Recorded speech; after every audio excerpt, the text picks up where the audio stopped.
Good afternoon, everyone. Thank you for joining us on another webinar from Sustain Leadership webinar series. I'm really excited to have a very special guest with us today, Anas Al-Mar'i, who's first a friend and my reference when it comes to digital marketing and social media strategies.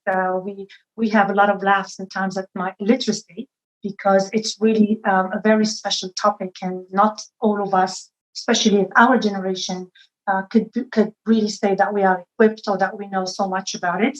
So Anas, for those of you who don't know him, by the way, if he looks familiar, it's because he's often called as a media guest at CNBC, Sky News, Dubai TV, and many others as a reference, and to talk about incidents or to give his views on whatever is happening in the digital marketing and the social media topic. Anas is also a visiting lecturer at Dubai University. He works with government, corporates, and individuals on the topic of digital marketing strategies, and social media. He also works with some of the big four, such as PwC, and we could spend half an hour talking about all the work he did, but you can always look him up and find out more. But more, what we really need to know is that, to me, he's really a reference, and he's a maestro, social media maestro. That's how I like to call him. And we're really lucky to have him today to talk about a very important topic that's becoming even more important. I think, as it was said in the invitation that we sent to you, Google said that today we live in an era where consumer is super informed. And I would say not just the consumer or the customer, but also the talents and the employees. They are super empowered, super informed. So the minute you give your business card to somebody, the first thing they do is really Google you. So as a business leader, as an individual who's thriving in any career or in any industry, it's very important today to have impact, to have a presence, not just any presence. Today, the minute we wake up, we take our phones and we start scrolling, and we see the heads of states from the US to the local countries where we live and we reside. Everybody's communicating through social media. So it's no longer a luxury. It's really very important, and it's very impactful. So thank you, Anas, for accepting our invitation. Thank you for spending the time with us today. So the first we're going to cover, this topic really takes a lot of time to cover, but we're going to give you a taster, and we're doing that based on 4 important points. So my first question to you, because we want it to be engaging, and please feel free to send me your questions in the chat or in the Q&A, and we'll make sure that we answer them immediately if it's relevant to the point, or after we finish the discussion. Being online, everybody's online today, but what does it take to be online as a real leader and to have that presence as a leader online? All right. Thank you, Hanan, everyone joining us here, and everyone watching this as a recording later on. Thank you for the introduction and for the invitation. Let's have a real impact as a leader. And I don't mean a leader, someone who has 50 years of experience. Even if you are a leader within your own department as someone in an entry level, that's something for you. So today we are focusing on on 4 main pillars for our chat in this 30 minutes. We will definitely open up the floor for questions. For real questions from people who have a certain struggle. So we will have an impact regardless of your position, whether in the community or at the company or at the organization or your own business. We will give us a guide, a step-by-step guide for everyone to start. We know that it becomes even a cliche that starting is so significant for any business, or for any skill that you are adapting, not only for digital. And people, when they hear digital and reputation and social media and my online presence, they got scared somehow. And this is the myth that I like to bust, because Like if you look at your career history, you've started from somewhere, okay? We all have started somewhere. So there are baby steps, even if you have 30 years of experience. There are steps there for you to take you from wherever you are into the other level. So we'll be talking about practical steps that you can adapt, that can transform you personally before your organization. So coming back to your question, which is being an online. So just a quick reference and stats globally. Nowadays, in this time, in 2020, in Q4 of 2020, we are almost like connected to the internet globally as humans, 60% of us, okay? So the growth is still there. That's why we see companies like Facebook and Google trying to cover the globe with internet. So that's number one. Number two, if we look at social media, because this is where we are connected online most of the time, we're talking about 50% of humans are connected to the internet, okay? So if you think that with all this buzz, we are only 50% there. So imagine 10 years down the line, 5 years down the line. If we look back for the past 10 years in business, we have completely changed. We have completely transformed. Even us as individuals, the way we used to like finish our task and deliver our project is completely different than today, regardless of wherever you are, whether you are like, doing a maintenance in the left at the building, or you are a pilot. Like the technology has changed the industry and the task and the project that we are doing. So being online is more than having social media accounts or having a website. Okay, being an online, this is like what you said.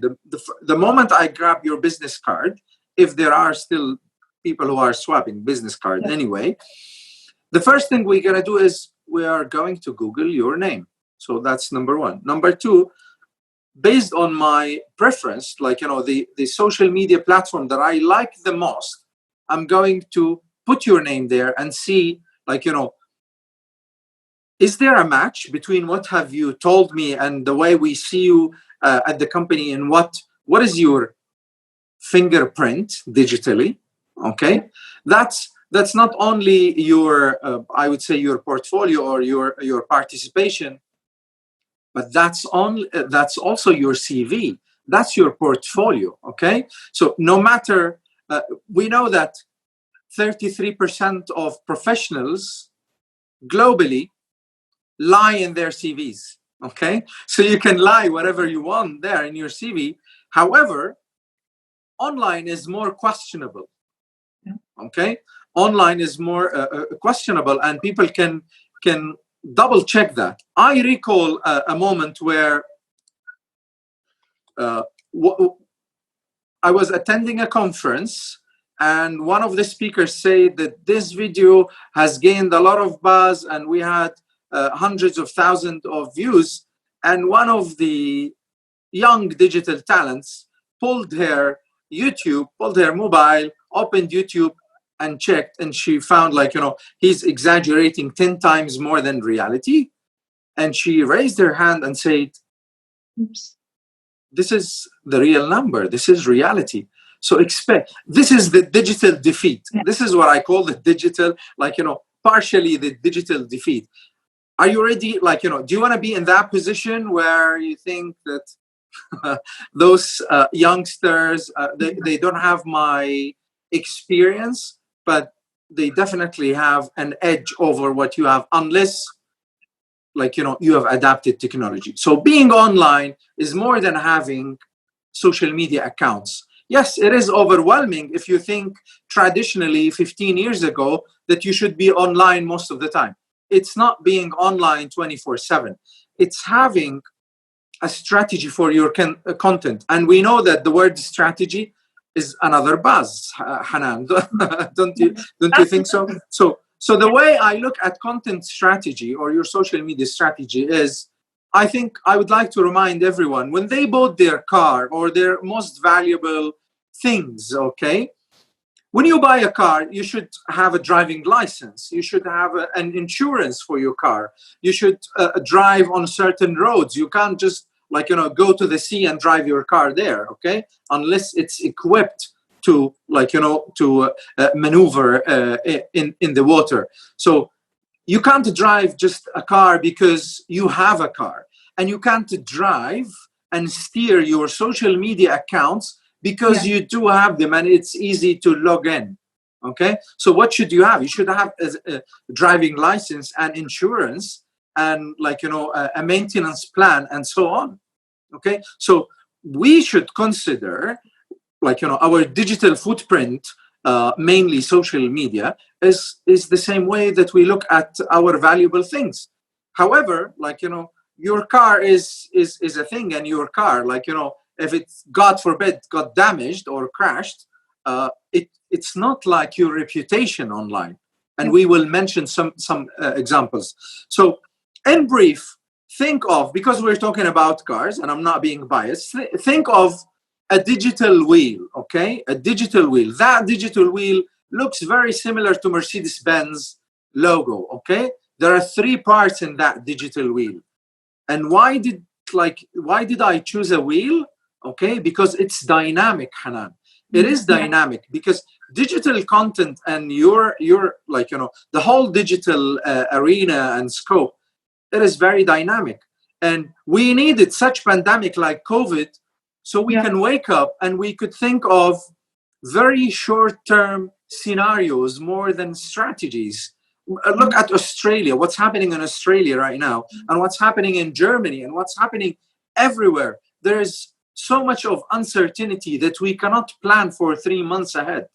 Okay, so if you as a leadership consultant were talking to one of your clients or pitching to someone last year, telling them, what if we had a pandemic? What if we have this, so and so? They might start laughing and sipping their coffee because, come on, that's a movies thing, right? Today is it's the only reality. It is reality out there. So we need to have a content strategy. That content strategy contains of 3 pillars or sources of content. As a leader, I should invest in creating that content. And this is what we call a presetted content. So I know for the next, let's say, month or 2 or 3 or 4, whatever the period is, this is what I'm going to share with my community. We're not talking about you as a leader or a CEO or a department head, or as you believe that you are a leader within your very tiny circle. You should not have massive followers. You are not a marketing influencer, okay? And this is cause the confusion. If I need to be online, I need to be an influencer to gain that respect of the we have surpassed this stage. It's about the impact, okay? It's the impact. And this is where I ask people, are you looking for 1 million follower or 1 million dirham? Which one are you chasing? Of course, if you chase both, it's the best scenario, but usually people will follow money, not a community. Having a massive community there, it is great, but if you know how to handle it and how to use it, us as professionals and just the leaders in the market, we should not be influencers. Okay, so I need everyone to distinguish between being an influencer and being someone with an impact. Okay, regardless of how big is that community. If you have a tribe of 100 people or 1,000 or 500, and you are they're talking about you and they are sharing the content that you share, and you would have a certain engagement. It's better than having 1 million. And it's not a surprise for anyone anymore that with $100 you can buy hundreds of thousands, tens of thousands of followers. So, and that can harm your brand more than benefit your brand, whether it's your company or yourself.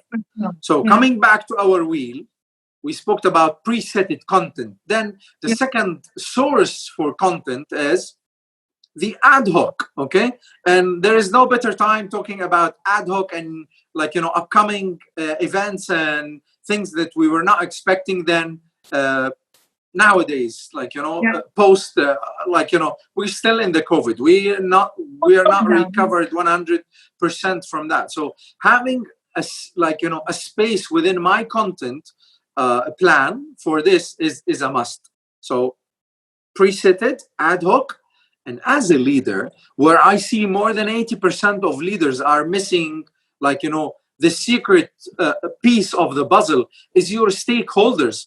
Whether as a leader, I look at my own company or my own team or the investors that I work with, and I invest in use their money for my business, or I'm looking at the outside customers, okay?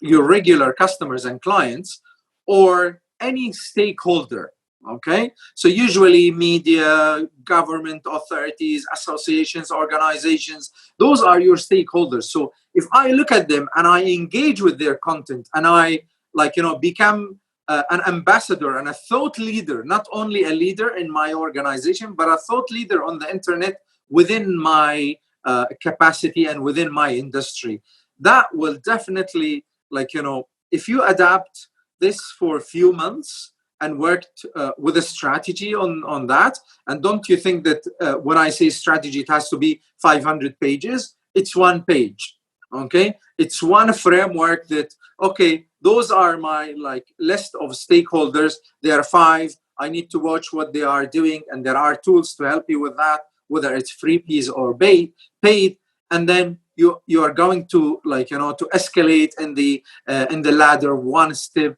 by one step. We don't want it to be overwhelming, okay? It has to be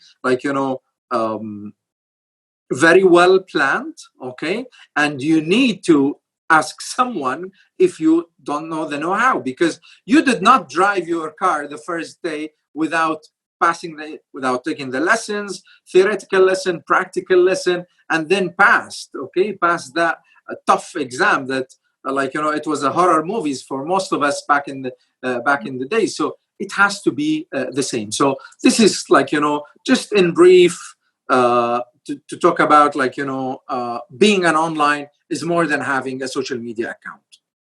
Yeah, absolutely. And also it can get overwhelming because there are so many tools, so many apps, so many new ways and methodologies and approaches that you can really manage, manage more with less. And that brings me to the second point that I want to check with you, because it could get, and I'm talking from my own experience, it could get really overwhelming that you don't know, how much you're supposed to do.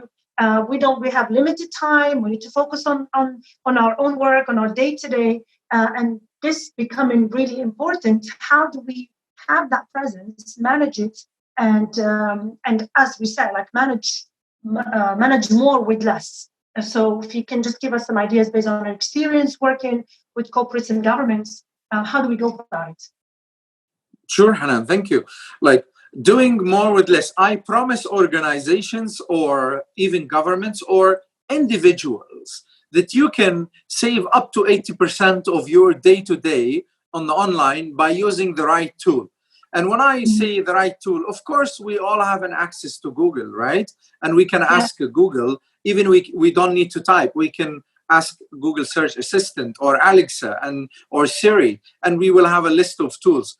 But Hanan, there are more than 2,000 tools available in the market, and you could relate. I can see you smiling because it will be overwhelming if you don't know the know-how. It's just back to the car example. If I tell you I need a car, you tell me, okay, what do you need it for? How big is your family? Is it a weekday or a weekend car? Is it a super car or just a normal car? Is it electric or gas? And so on. There are so many questions and criteria. Fortunately, there are so many platforms that can help you to choose the right platform for you. And there are consultants and companies that can help you with that. So whether you are a government or a brand that you have 50 million follower, you can have the right tool, okay? And or I'm an individual, okay, or I'm a solopreneur that I need an affordable tool that I can invest up to $30 a month, okay? As a government, you can like invest in one of the tools like Sprinkler, and that is definitely a high-end, the most sophisticated tool. Or you can use a tool like Hootsuite, where you can, as an individual, you pay $30 a month, and then you would get a couple of months if you pay annually, and then you will manage most of your social media and reputation from a single platform. So that is a time saver. There are so many tools. There are platforms like G2 or GoToCrowd, okay, and a Product Hunt. These platforms will help you exactly like, for your need, because you don't want to buy a supercar for a delivery, okay? You need to buy the right size for your right need. So that's like, in brief, the tools. And I can promise you can save up to 80% of your time. Yeah, that's very important. And also because it's not just about posting, it's knowing what to post, when to post, who you want to target. Because at the end of the day, the topic today is really to have that digital fingerprint, to have that impact, not just to have presence, because everybody has presence. So, and that leads me to the third point that we want to talk about is, can you share with us some case studies? Because it always makes it easier, and we learn more when we look at some examples, whether success or failures, so that we learn as business leaders or as individuals who want to really have that digital fingerprint, what to do, what to avoid, what not to do, what to watch out for. So briefly, if you have some examples that you want to share. Sure. Great. Yeah, there are many examples, actually. I'll mention two of them that most of us here in the region would relate with. So the first one is a CEO of a very well-known company. I'm not going to mention the company name, though. But this CEO thought that, okay, let me try Twitter, okay? The platform that's been there since the early start of social media. And, if you look at a leader who said, like, I can't use Twitter, the team might start laughing or, like, losing some of their trust, because you as a leader, I look up to you, like, even digitally, okay? So some of the leaders are shy to ask for help or to opt in for a class. And let me tell you, Hanan, in the digital diploma that we do at Dubai University, we do have very much seniors, like we're talking about 30 years of experience and even more. And we do have an entry level who are still at the university and they are opting for the digital diploma. So we can see it's a massive gap.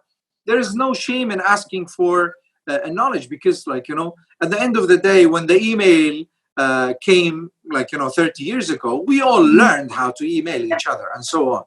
Okay, so there is no shame in asking for help and in learning. So that CEO thought, okay, there is a box in Twitter that looks very similar to Google box, okay, the search box. So he thought that Twitter is very similar to Google, but with the different colors. Okay. So he started, he was signed up prior to that, and the industry followed him.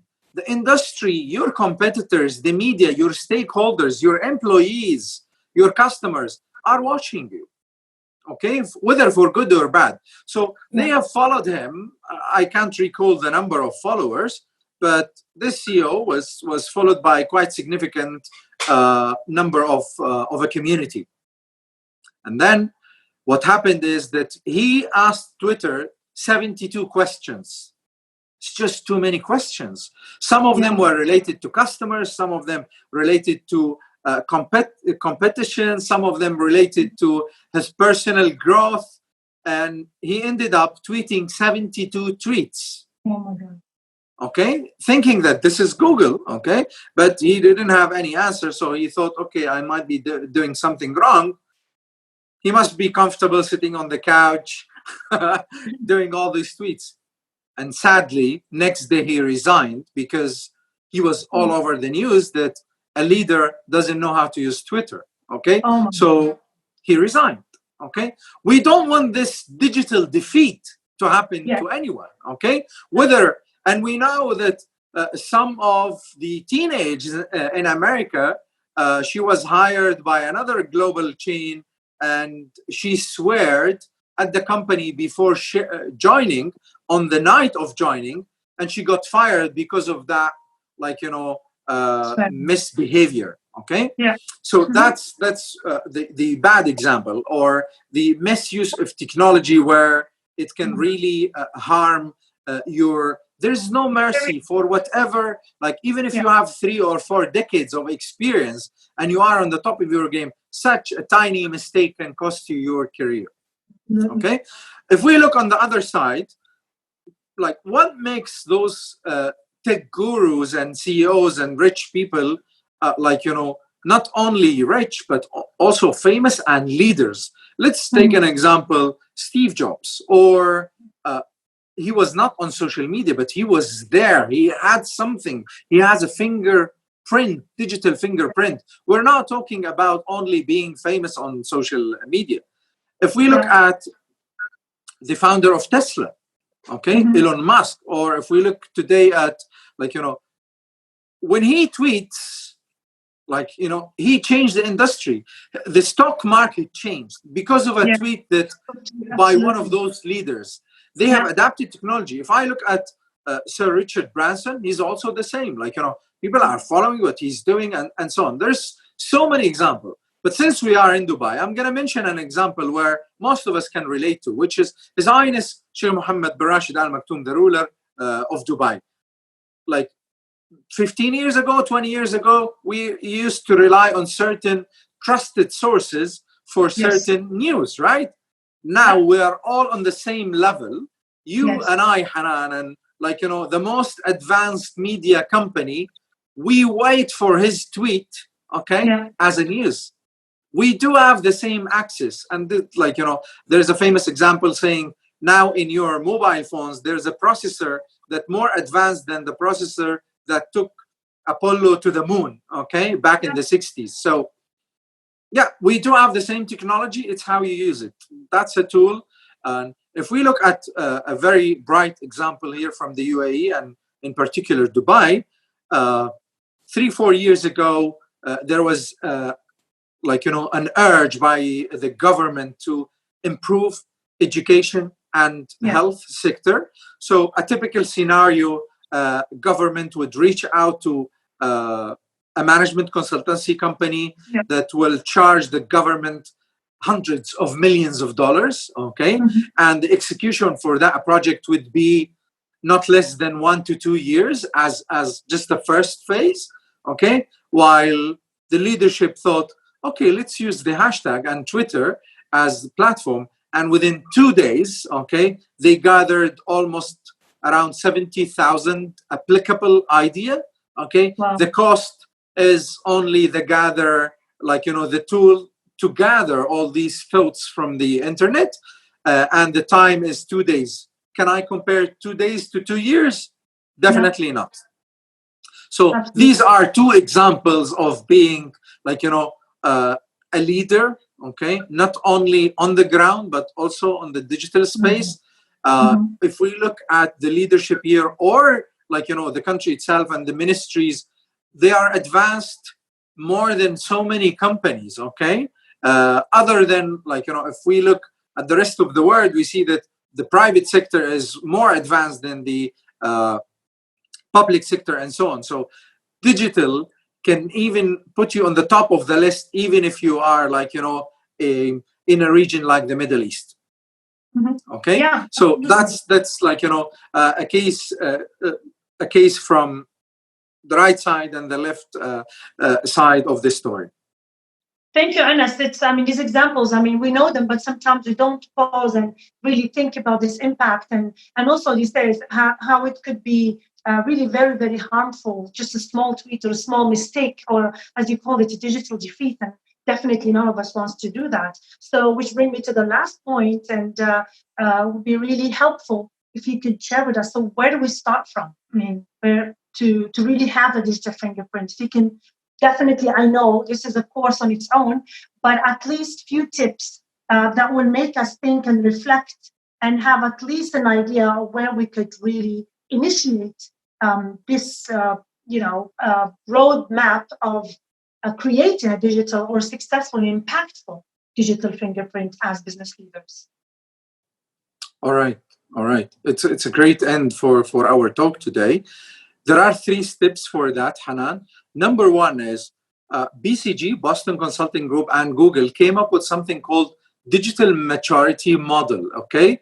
Which is like a sort of a test for companies that tell that you are in level A or in level B or in level C or in level D and so on. So like you would, level 1 is like, it's you're just scratching the surface. Level 2 is you are more equipped. Number 3 is you have like, a connected department and a connected channel.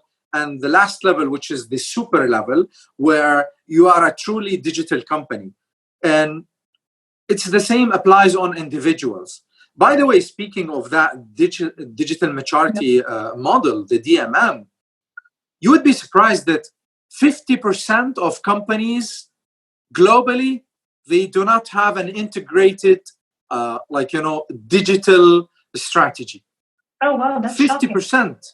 That's a lot. And this is like, stats by Smart Insights. So that's number 1. So if I reflect the digital maturity level, you as a leader, regardless of like, your years of experience, you are somewhere on that maturity level, digital maturity model.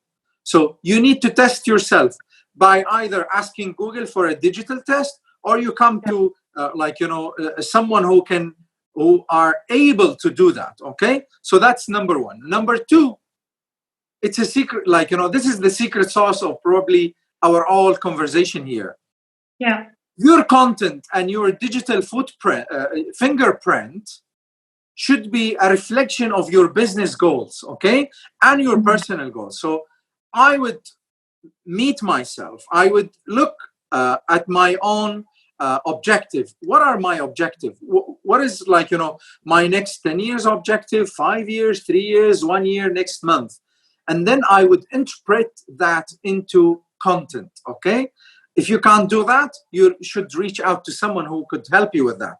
The same way you have done with availing your driving license, okay? So someone has to help you to mirror your objectives, whether it's an organizational objective or personal objective, into a content. So if I ask you, Hanan, why are you posting this? You tell me, this is because it's connected to this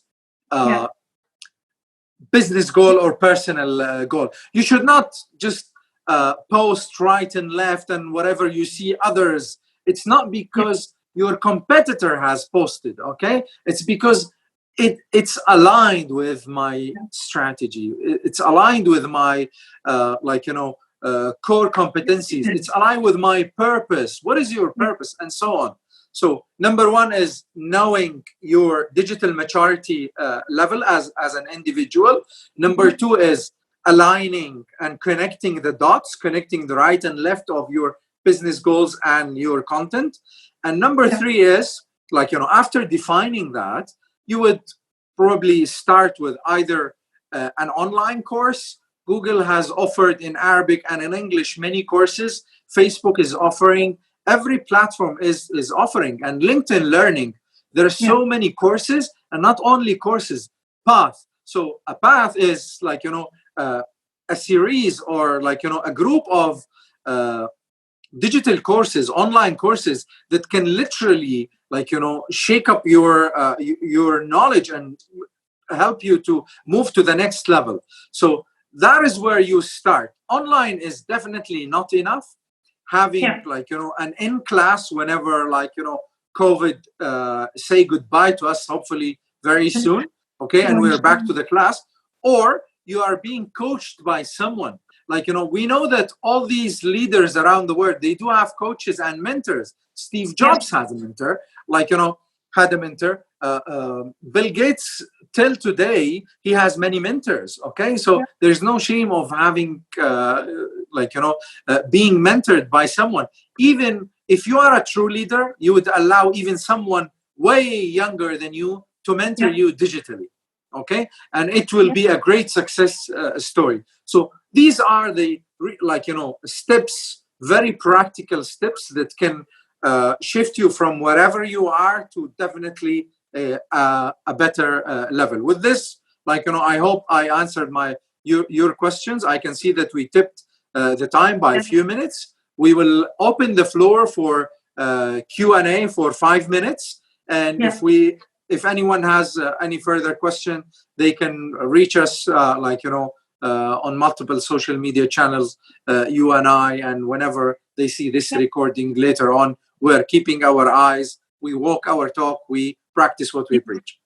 Well, actually, speaking of mentors, I think I'm lucky to have you as my digital mentor, because I've gone a long way since I started using advice. And that's what made me want to have this webinar with you, because I benefited so much.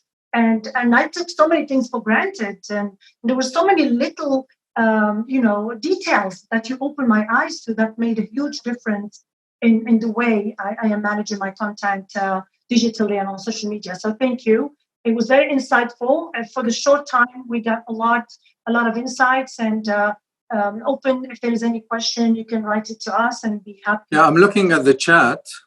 Thank you, Hanan. Thank you so much. Thank you, everyone, for joining us. I'm watching the chat. I can't see any question. If you have any question, Hanan, yourself, you could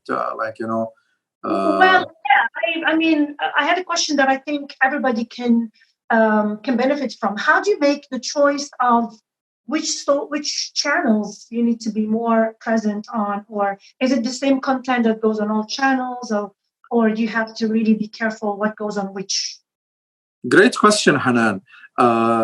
Actually, it depends on 3 factors. Number one is, what is your budget for that? And what is your time budget? Okay, time is crucial here, and it's significant. So do you have the team to help you with that, or you're talking personally? Okay, so if I should not be on every platform. Okay, I usually advise leaders to adapt the Pareto principle, the 80-20. So what can bring you 80% impact if you 1 to 3 maximum as a start platform? So definitely, I would look at LinkedIn as the start, because it is the professional networking platform. It is the professional social media platform out there. But you might see so many leaders, they're super active on Twitter, okay? So I would start with the Twitter. If my business objective, my industry, and the people that I learn from, and I want to aspire as a leader and attract my next customer or client from. Okay, so this is how I choose my my platform. Then I would say YouTube. You as a leader, you can create your own content, or if you've been featured by any of the media or any of the events and conferences that you have attended. Okay, so YouTube is the spoiled baby of Google, and it's the second largest I would say search engine. Okay, and here in in the UAE, it's the number 1 platform. Hanan, I didn't know that. The number 1 platform that we use. If we look at Saudi Arabia, it's almost the same. If we look globally, people are consuming videos 80% of the time more than any other content. So this tells us that we should be there on video.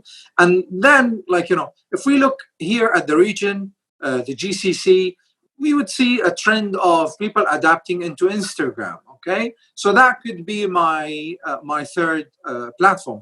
Or if I'm in the fashion industry and I'm more my strategy will not, Instagram won't be the platform. You could go for Pinterest or for Facebook. Okay, there are so many platforms that can help you out there.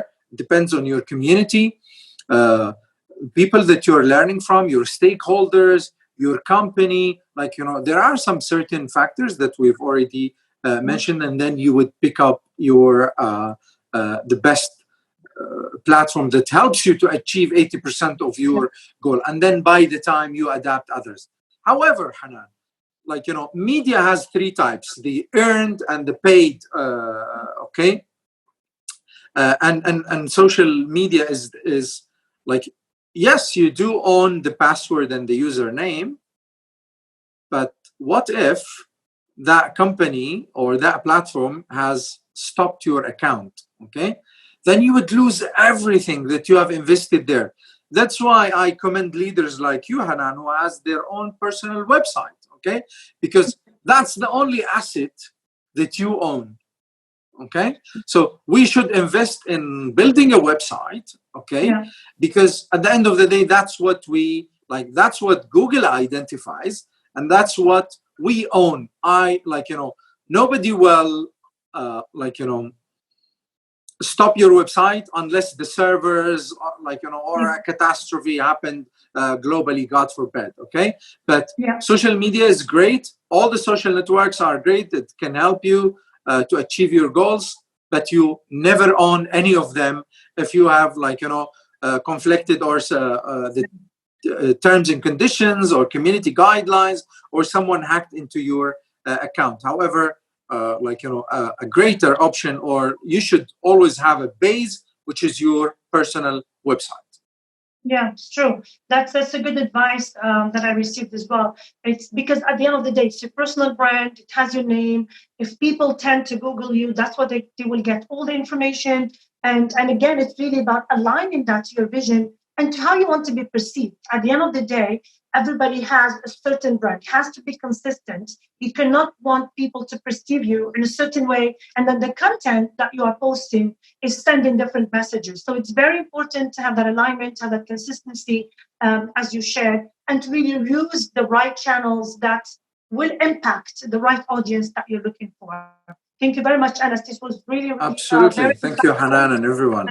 And I hope that everybody who was with us benefited from it. And the ones who haven't will be sending the recording by tomorrow. And you can always reach out to Anas Mari. He's all over the place. He's all over social media.